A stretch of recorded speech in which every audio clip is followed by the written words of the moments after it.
Hi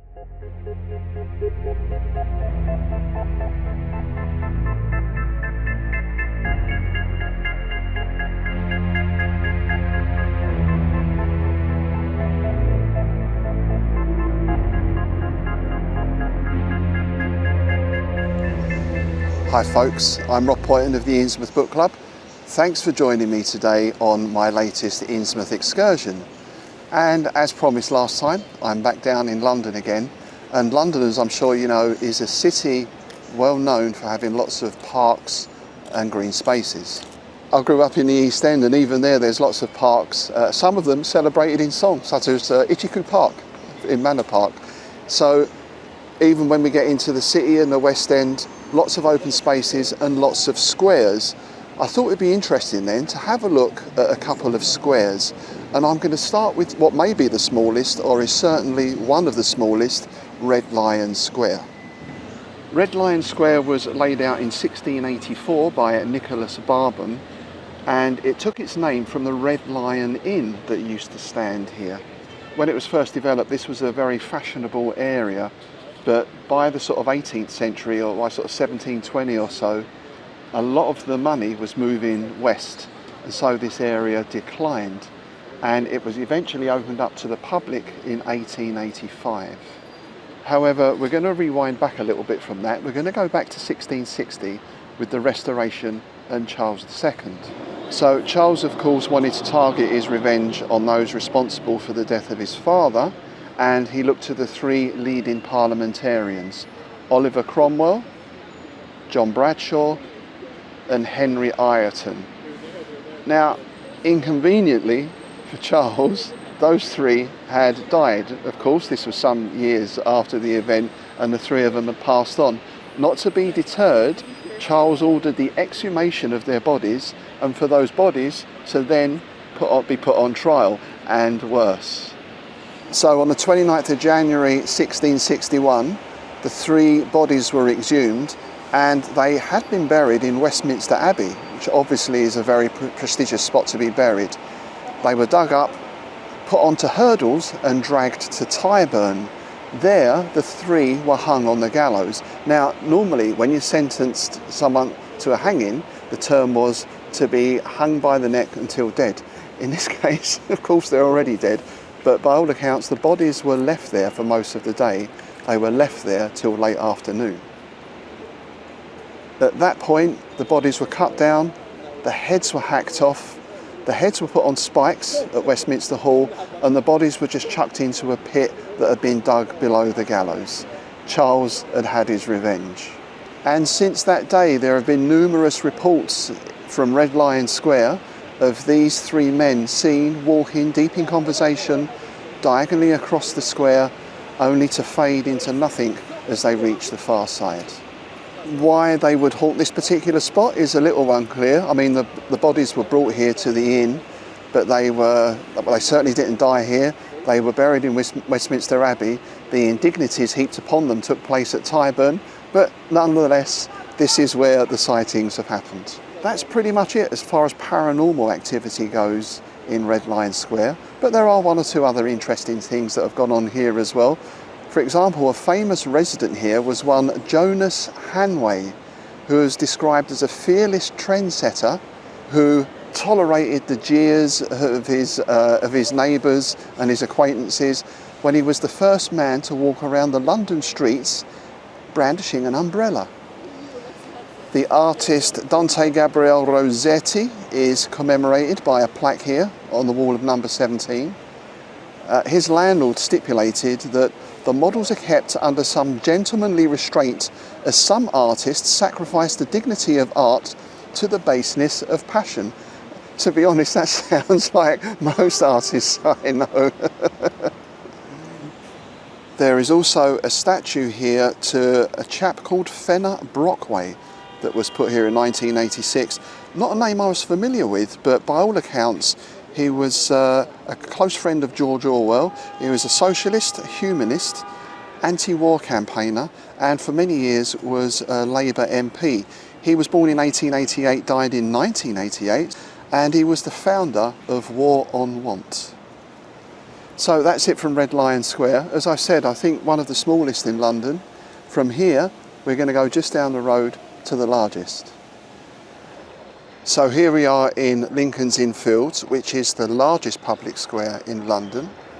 And this was laid out in the 1630s by William Newton.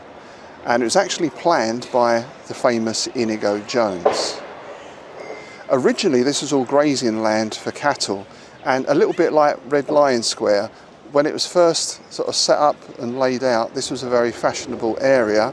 But as we mentioned before, the money started moving west, I guess into Chelsea and Belgravia, those sort of areas.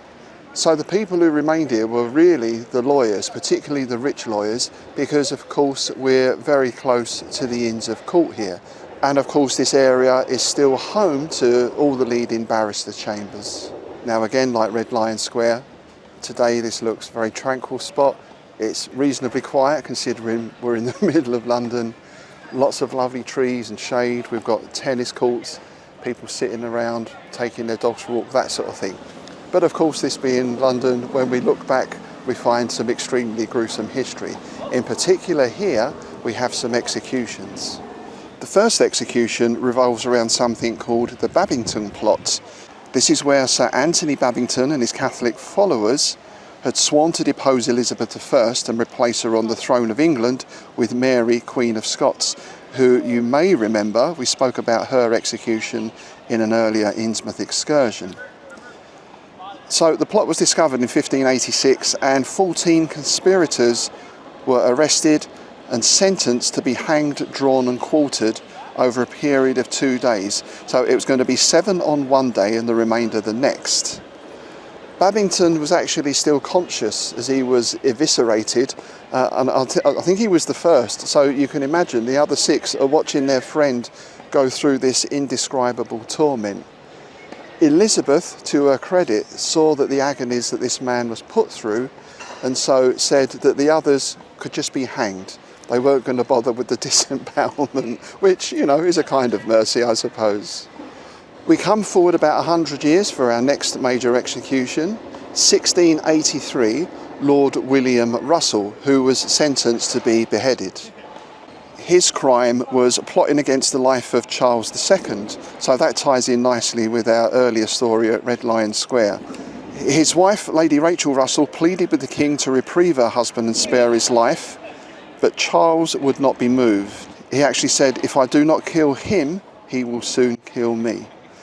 So Russell, obviously accepting this, was heard to remark rather wryly, "Well, it'll be over in a minute.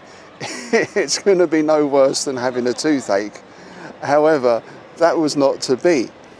The executioner was one Jack Ketch, who had a little bit of a name as maybe not the steadiest hand in the business. And according to the diarist John Eveling, Jack Ketch, with his axe, took 3 butcherly strokes to remove the patriot's head. And it seems that after the first one, Russell turned and said, "You dog, did I give you 10 guineas to use me so inhumanely?" And Ketch's rather poor excuse was, "Well, you moved a bit." So poor old Russell, it took 3 whacks to take his head off. Very unpleasant. I mean, you know, I suppose it was still quicker than toothache, but nonetheless. And of course, some say that since that horrible event, the ghost of Russell can be seen as a dark figure wandering the square, and his unearthly moans of terror and pain can be heard floating across the night air. Our last story here concerns 2 members of the same family, the Percival family, and we start with Spencer Percival, who's the only British Prime Minister to be assassinated. He was gunned down in the lobby of the House of Commons by Liverpool greengrocer John Bellingham. And apparently Bellingham felt he had a grievance against Percival because his business had failed. But the story has another twist in it from there, because there was a chap from Cornwall who came forward who claims to have foreseen this event in a series of dreams. This was a John Williams of Redruth, and on the 3rd of May 1812, he claims he dreamt he was standing in the House of Commons when he saw a man in a brown coat draw a pistol and shoot a small man who was wearing a blue coat. In his dream, he watched as a group of men overpowered the assassin, and when he asked who had been shot, was told it was the Chancellor. Now, he had this dream 3 times, and it affected him so much he actually wanted to come up to London to warn Percival, but he never did. I mean, you know, would you? On the 12th of May, of course, the news come through that Percival had been assassinated, exactly as had transpired in the dreams, and John Williams is said to have regretted to his dying day the fact that he never warned the Prime Minister. So, that's our first Percival. The second story is even more bizarre. Now, this relates to a Robert Percival, who was cousin to Spencer, and he was not a man with a good reputation. He was known as something of a rake, a gambler. He lived a very debauched lifestyle. He was a student at one of the Inns of Court here, and of course, as you can imagine, that dissolute lifestyle didn't really do much to help his legal studies. However, one night, he was actually studying late in his chambers. As the clock struck midnight, a cold shiver ran down his spine, and turning, he saw a shrouded figure that had somehow entered his locked room. He demanded to know its identity and purpose, but the figure made no reply, and so Percival, being a stout chap, no doubt, picked up his sword and lurched at the spectre, only to see the blade pass straight through it. Now, this is strange enough and unsettling enough, but when Percival came to examine the figure, he drew back the figure's hood to see that he was looking at himself. So he took this as a warning that perhaps he should moderate his behaviour, amend his ways, and for a while he did. However, I suppose the terror of that night, the memory faded. Perhaps he put it down to having too much pork, too much Stilton, so he soon slipped back into his old ways. The end of the story, however, is that a few weeks later, Percival was found in the Strand, dead, run through with his own sword, and his wound was exactly the same as that it described as giving the intruder in his room. Make of that what you will. So there we go, some strange tales from London's smallest square and its largest, and of course there's tons of other history around here. There's so many historic buildings just around this particular square. We've got the Royal College of Surgeons, we've got those barrister chambers, we've got the Sir John Soanes Museum, which I'm just going to go and have a look at now. So as I say, we're lucky here that wherever you look, wherever you go, there's always lots of interesting history to be uncovered, and quite often the odd paranormal tale or two as well. Okay, that's it from me for today. Thanks for joining me on this latest excursion. As always, if you like weird fiction, do check out the Innsmouth Book Club podcast, and also check out our event, the Innsmouth Literary Festival, that we've got coming up in September this year. We're back at the King's House Centre in Bedford again. That's it for now. I'll see you next time.